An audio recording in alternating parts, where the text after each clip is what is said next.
We should all sit really close together.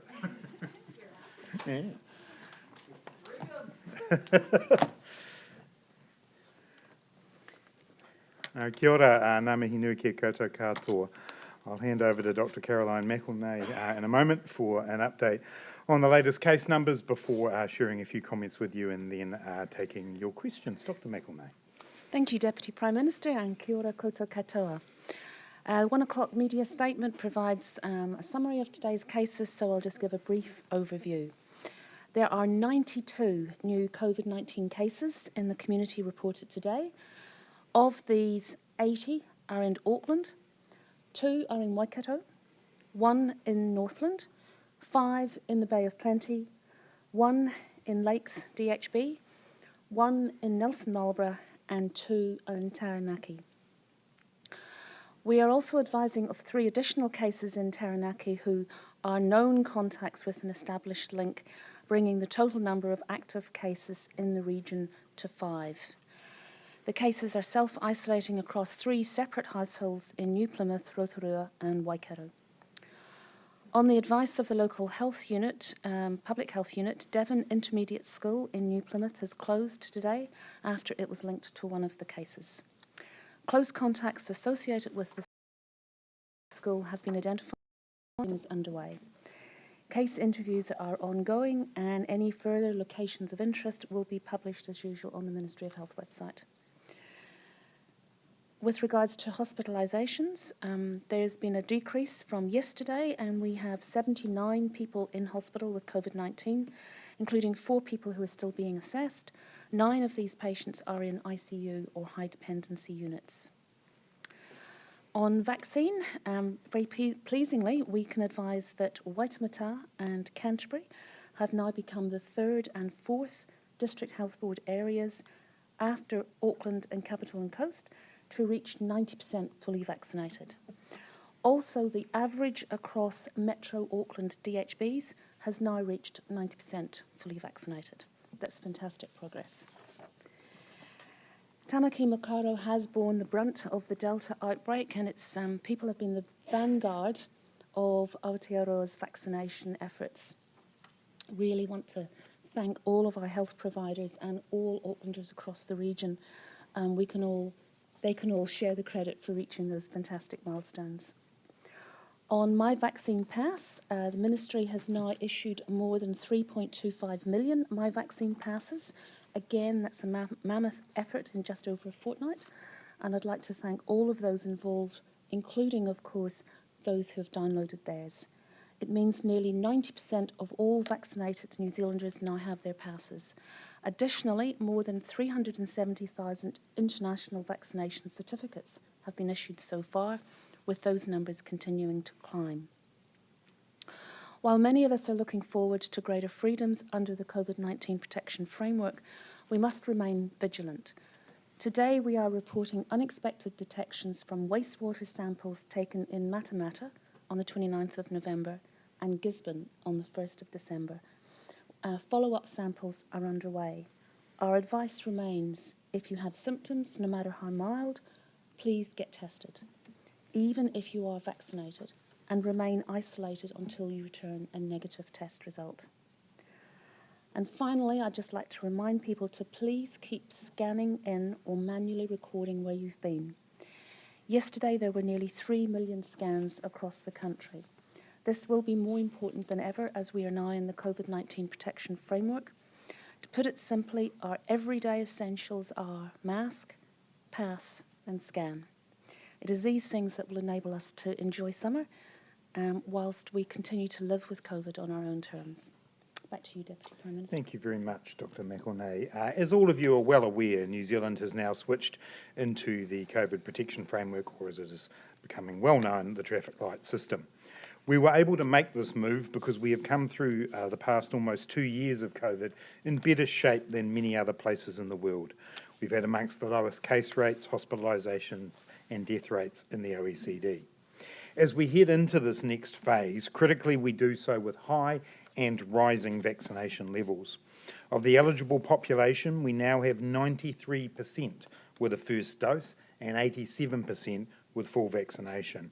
Of the remaining 5 DHBs still to reach 90% first dose, the Lakes DHB has just 785 more vaccinations to go, and the West Coast DHB 284 to reach the target, with a big push that could be done in both of those DHBs by very early next week.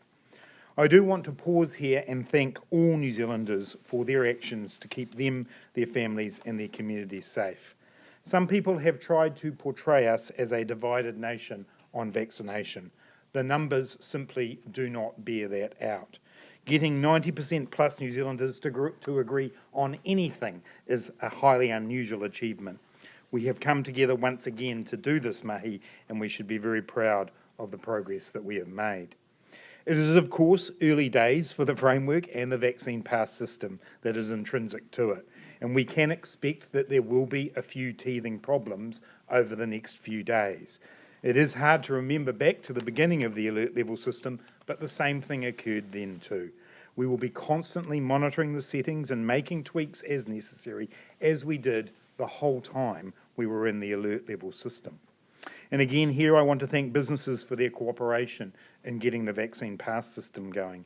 And I want to make a request to those of you who are out and about this weekend to please be kind and respectful to staff who are checking passes. They're doing their job, and we are all learning as we go. Just a couple of numbers here to reiterate what Dr. McElnay has said. As at this morning, we have issued 3.25 million My Vaccine passes, including 250,000 just yesterday. As indicated by the Ministry of Health last night, 54,500 individuals were issued an exemption email because their service request had not been resolved. I can tell you that 99% of those emails got through and 94% of them were opened. There will be a second run of those emails tonight to cover those for where there were issues with the emails, and that will cover all those with an outstanding service request. I want to remind businesses that the 8th round of the wage subsidy is still open for applications, even though we are now in the new framework, and applications for this round will close at 11:59 p.m. on December the 9th. The resurgent support payments numbers 4 to 6 remain open for applications through until the 13th of January next year. And also the transition payment, which I announced on Monday, opens for applications from the 10th of December, next Friday. This payment is a recognition of the long period of time businesses in Auckland in particular have spent with restrictions in place prior to shifting to the framework. The payment is designed to support those businesses through the next few weeks, and we encourage you to apply via inland revenue from the 10th. This transition payment is at a higher base rate than the current RSP, which will be $4,000 per business, plus $400 per FTE, up to the cap of 50 FTEs, a maximum payment of $24,000. And as I said on Monday, that is estimated to have a total cost between $350 and $490 million.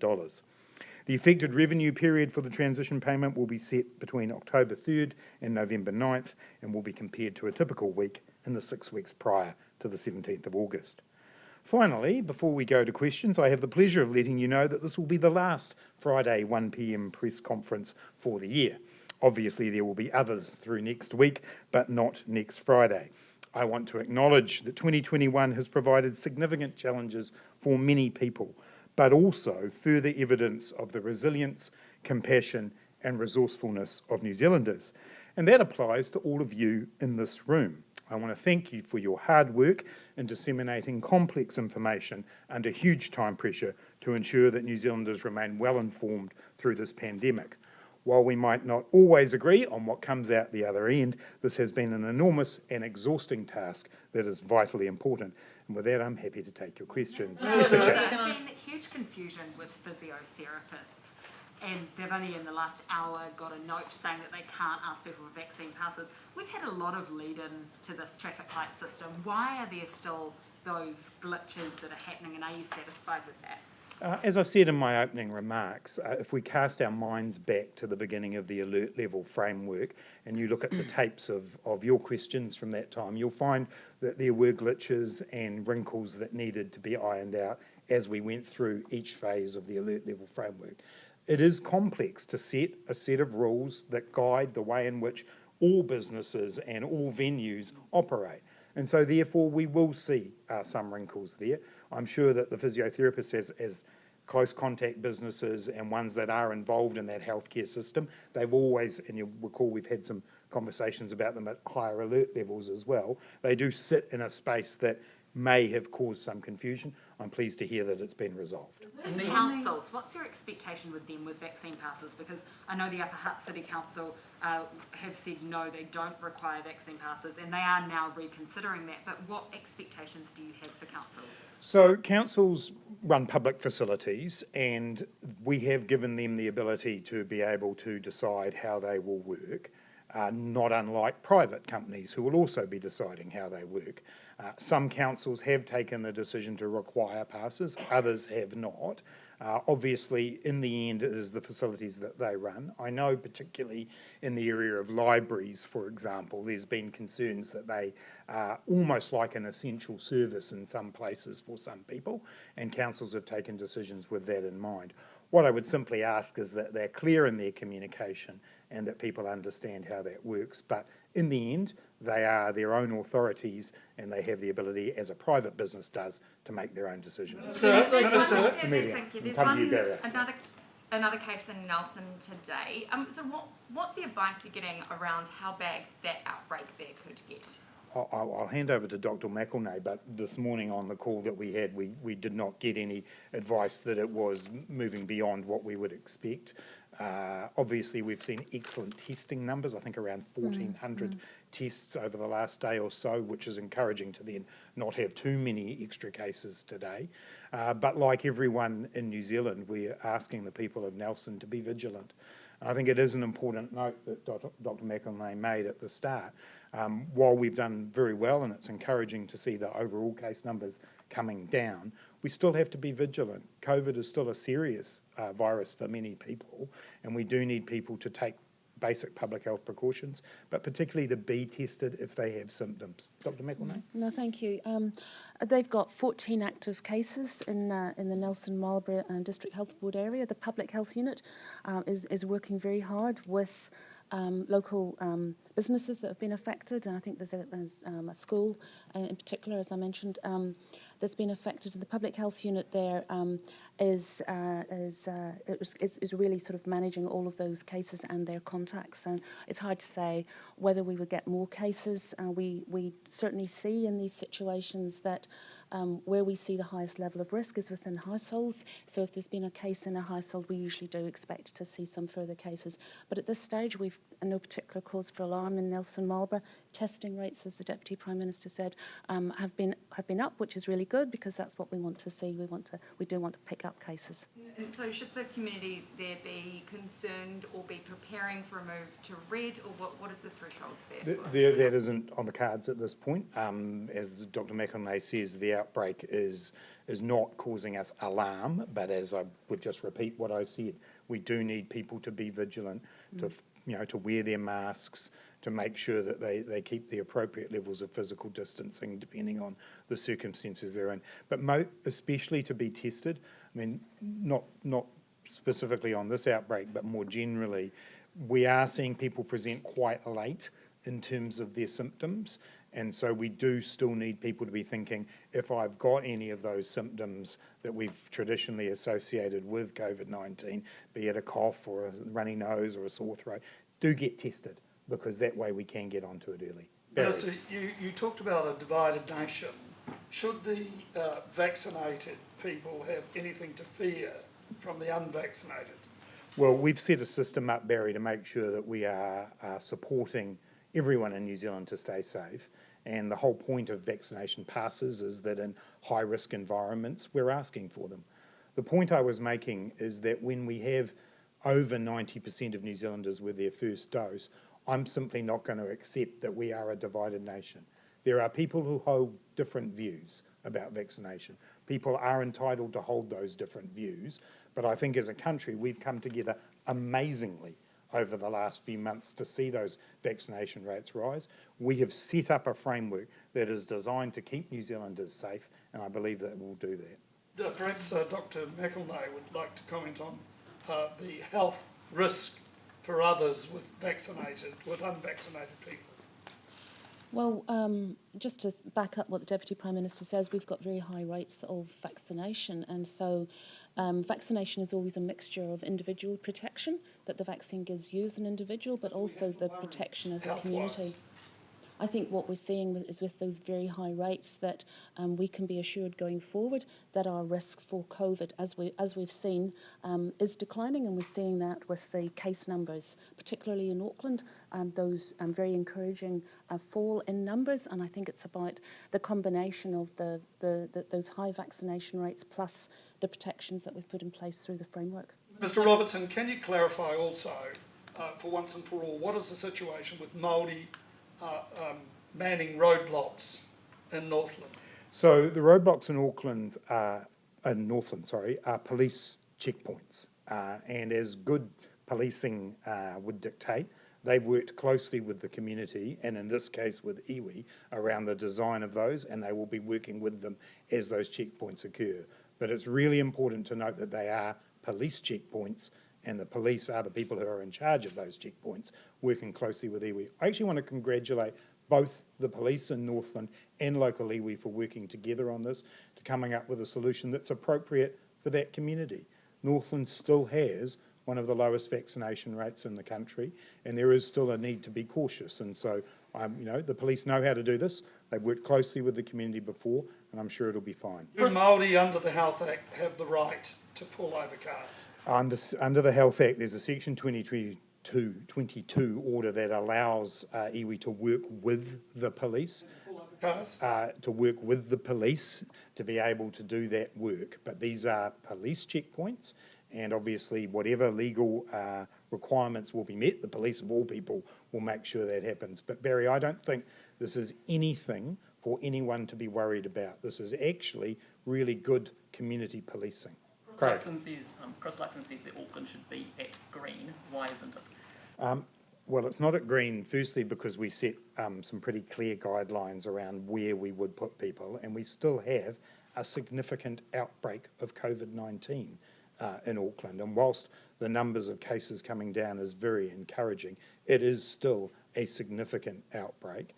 And throughout the whole period of COVID-19, we have moved cautiously and methodically.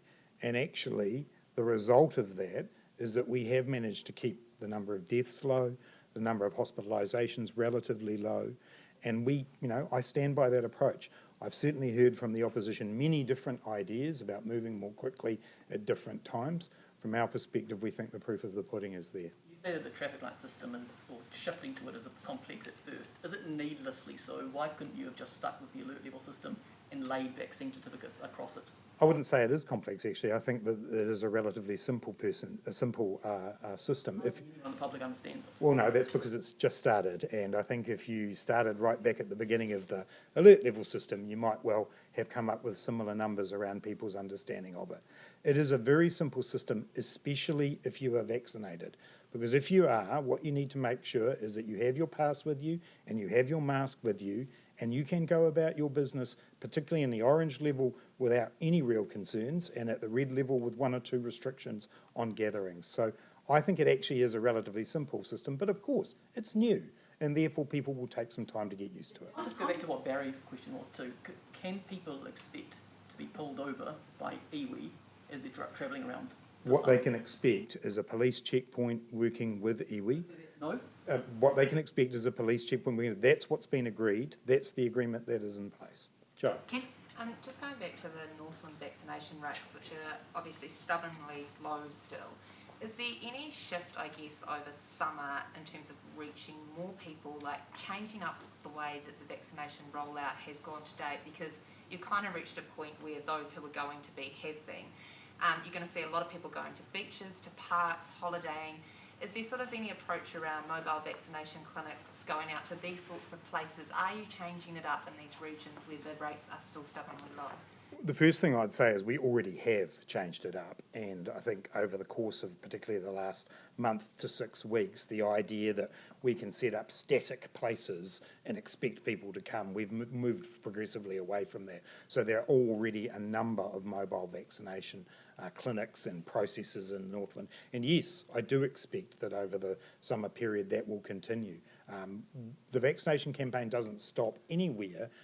Once we get to 90%, it keeps going, and most especially in an area where we're under 90%. Is there anything more on that? I was just going to say that actually we have seen an increase in the Northland vaccination rates. So these recent, different ways of doing things have certainly worked, and the latest figure today for Northland as a DHB as a whole, first dose, is 86%.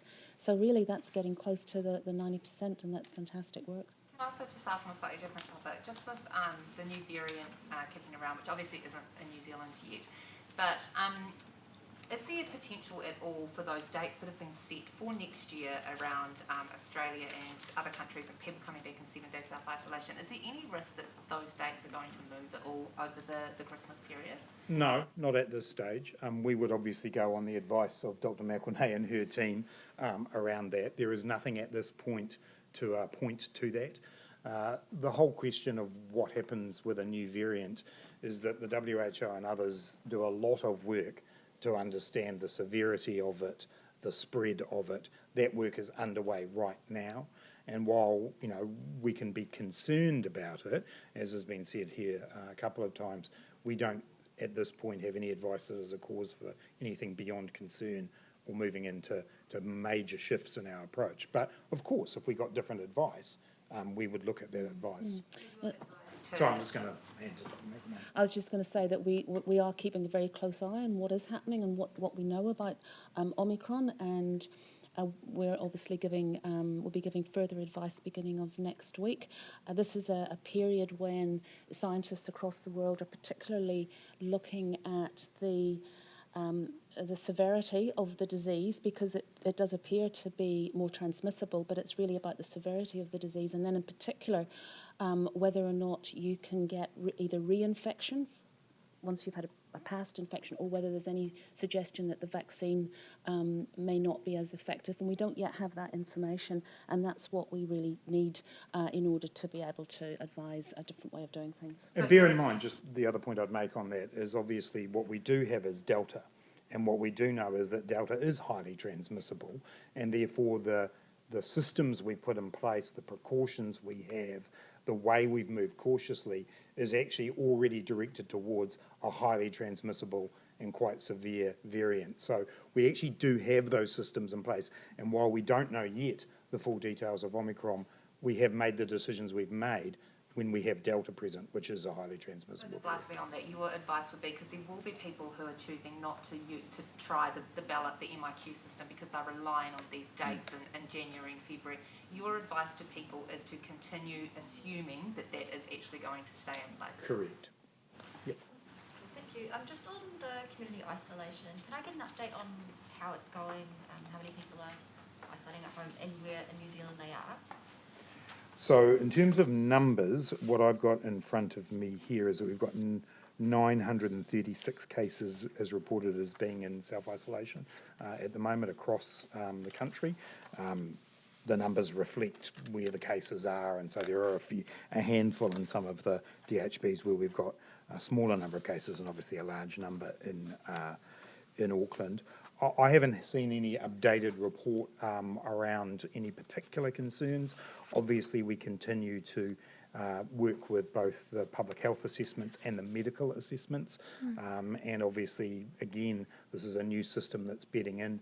Primary healthcare providers are more involved. I've seen 1 or 2 news reports this week of people still wanting to make sure they get information quickly.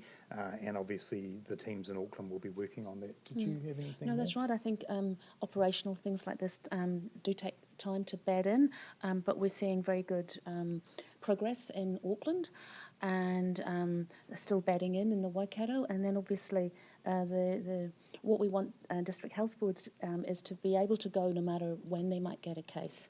And we're seeing that as we do have this scattering of cases across the country, that DHBs are standing up and that those systems are coming into play.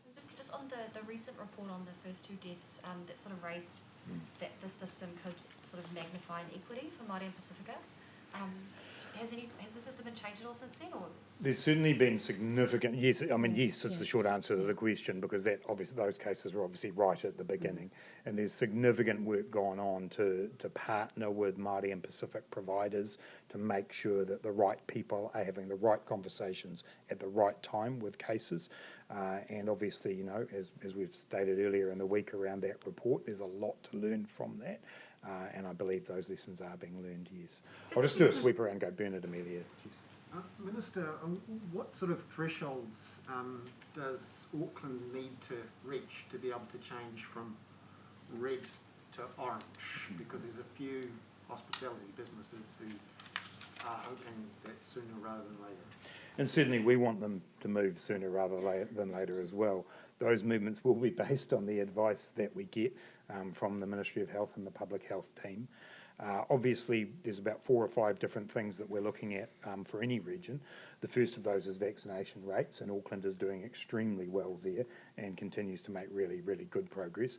We also look at the status of the outbreak, and that is the significant issue for the Auckland region, is the status of the outbreak. How big is it? How widespread is it? We're seeing, again, good signs there, but we obviously want to get updated advice as we move towards the 13th of December check-in that we've got. And then there are the issues around the health system, the ability for it to cope, again, holding up well, but we need to keep monitoring that. The contact tracing systems and making sure that they work well, and then an analysis around the impact on vulnerable populations. So we'll look across all of those criteria. As I say, Auckland's doing well, but we will continue to move cautiously when we've had such a significant outbreak there. So we're down below 100 cases today, and you're still below 100 hospitalisations, and the DHBs bordering Auckland are getting up towards there. I mean, how close are we?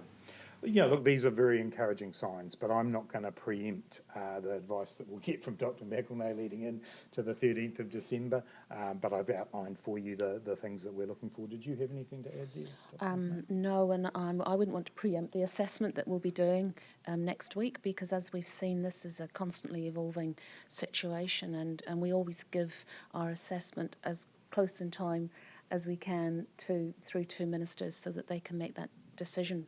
Is it still possible, though, there could be a move down for Auckland from red to orange? Yeah, look, it is possible, but I don't want to preempt the decision. I don't want people to run a story that now says that is likely. It is possible, and the reason we put the check-in in was so that we could look at it not just for Auckland, but actually for all regions. And, you know, as I say, there's some really encouraging signs, but we'll take this day by day. I've certainly learned in the whole last 2 years to be careful about predicting what happens over a week, let alone 2 weeks. Amelia. Just back on passes, there's been reports of hospitality places not requiring vaccine passports. How will you be checking that businesses needing vaccine passes are actually complying with the rules? Yeah, and so the thing we're doing there is operating as we have again throughout COVID of you know, first trying to understand the circumstances. There's an educative element, I think, here, you know, to help people understand what is required of them. And then obviously, you know, as time wears on, if there are people who are, you know, deliberately and flagrantly not going along with the rules and the guidelines, then there will be follow-up action. But I think the first steps here are to help everybody understand what their obligations are. And I haven't, to be honest, haven't heard widespread examples of that. I'm sure there'll be 1 or 2 out there. Sometimes people perhaps need to take a look at the specific rules. There are different rules for retail than there are for hospitality, for example. And so people need to be able to understand the circumstances, and we can follow those cases up if they're raised with us. When you say, is that sort of police going around and double checking that the businesses who should be using the passes are using them? As I say, if things are drawn to our attention, there's a number of different ways of dealing with that. And obviously at the end of that escalation, there is, you know, enforcement. But at the beginning, we just want to make sure we get alongside people and make sure everyone understands what their obligations are. And just a few points of clarification of this.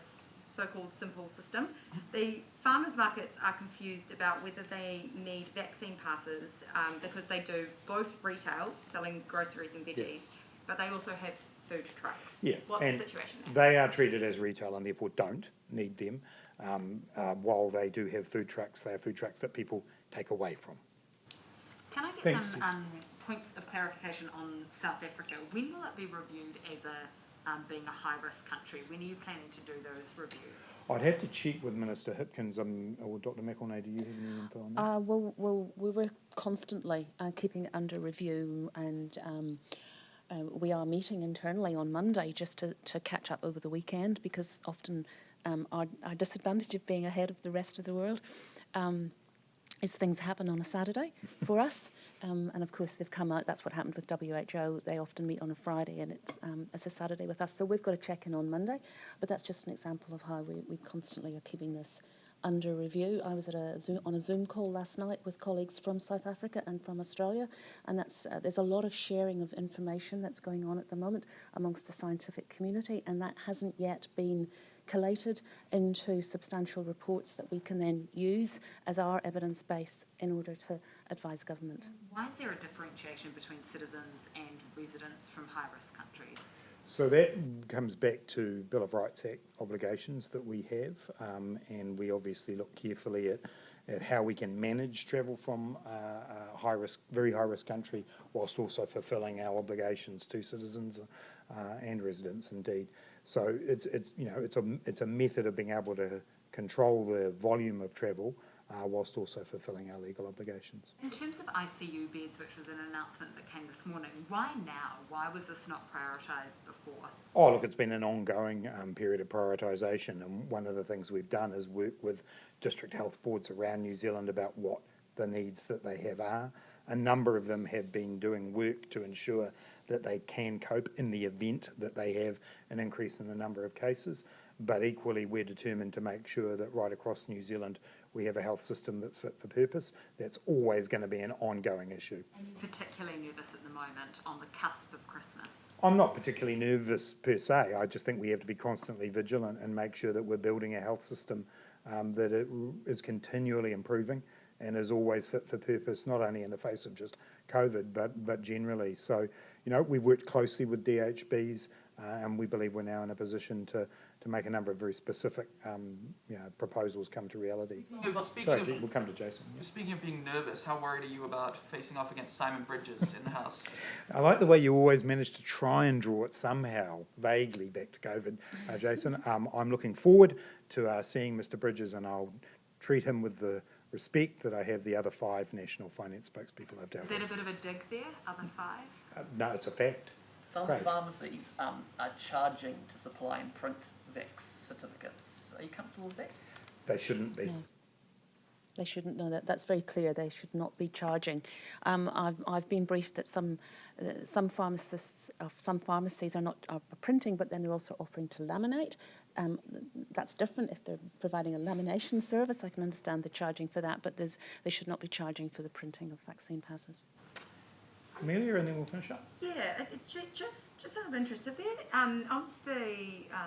people who've ended up in ICU or HDU, sort of over the course of the outbreak, what's been their vaccination status? Has any vaccinated person needed that level of hospital care? Got quite a lot of information about the vaccination status of people in hospital, but not that piece of information. So no, I'm sorry, Amelia. We'll get back to you on that, because we will have that. It's just not here. All right, everybody, thank you very much.